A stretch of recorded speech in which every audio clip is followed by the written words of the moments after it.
Mapagpalang araw po sa ating lahat. Ang akin pong bahagi ngayon ay mula sa aklat ng Unang Hari, Kabanata 10, talata 1 hanggang 7. Dumalaw ang reyna ng Sheba kay Haring Solomon.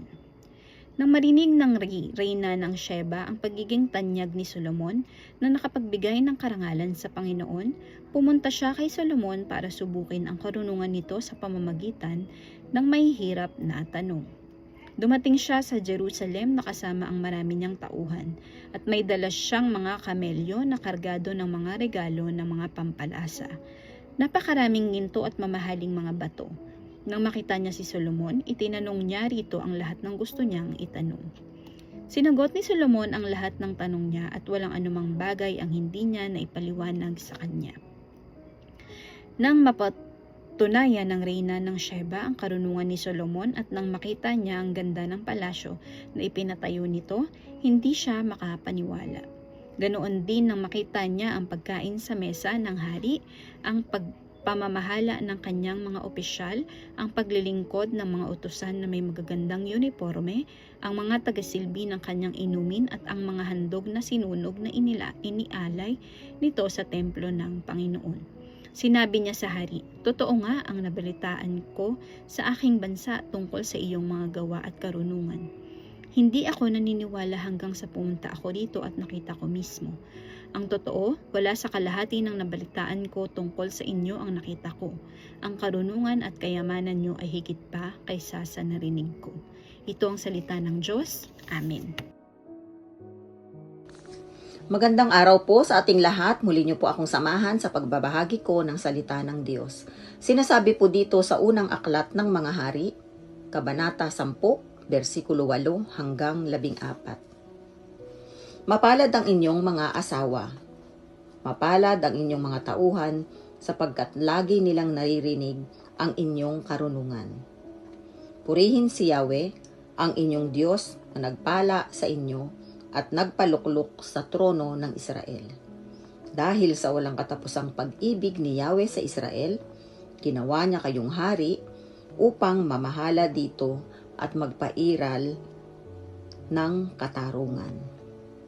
At ang hari binigyan niya ng halos 5 toneladang ginto at napakaraming pabango at batong hiyas. Kailanmay hindi natumbasan sa dami ang pabangong iyon na bigay ng reyna ng Sheba kay Haring Solomon.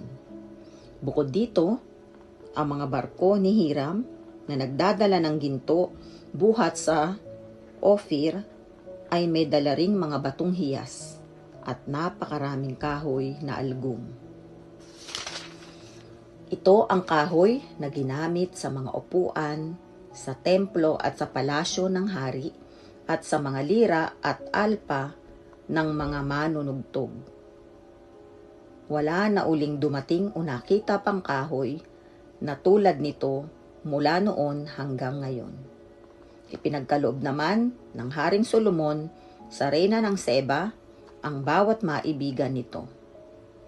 Ang lahat niyang hinihingi, bukod pa sa kanyang kusang ipinagkaloob sa reyna. At ito'y umuwi na, pati ang kanyang mga utusan. Ang ganitong dumarating kay Solomon taon-taon ay umaabot sa 25 tonelada. Ito po ang mga salita ng Diyos. Amen. Ang aklat ng Unang Hari, Kabanata 10, versikulo 15 hanggang 21, at ang sabi, Bukod pa rito ang mga buwis na galing sa mga negosyante sa lahat ng hari ng Arabia at mga gobernador ng Israel. Nagpagawa si Haring Solomon ng 200 malalaking pananggalang na ang bawat isa ay nababalutan ng mga 7 kilong ginto.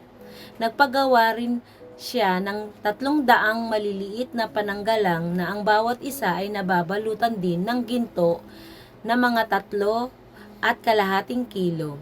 Pinalagay niya ang lahat ng ito sa bahagi ng palasyo na tinatawag na Kagubatan ng Lebanon. Nagpagawa rin ng hari ng isang malaking trono na gawa sa mga pangil ng elepante at binalutan ito ng purong ginto. May 6 na baitang ang tronong ito at pabilog ang sandalan. Sa magkabilang gilid nito na may patungan ng braso ay may estatwang leon na nakatayo. Mayroon ding estatwang leon sa bawat gilid ng baitang. Ang estatwang leon sa 6 na baitang ay may 12 lahat, walang trono, nakatulad nito na kahit saang mangkaharian. Ang lahat ng kopang inuman ni Haring Solomon ay purong ginto at ang lahat ng gamit sa bahagi ng palasyo na tinatawag na kagubatan ng Lebanon ay purong ginto rin. Hindi ginawa ang mga ito sa pilak dahil maliit lang ang halaga nito ng panahon ni Solomon. Ito ang salita ng Diyos. Amen. Our devotion for today is from the book of 1 Kings chapter 10 verse 22 to 29.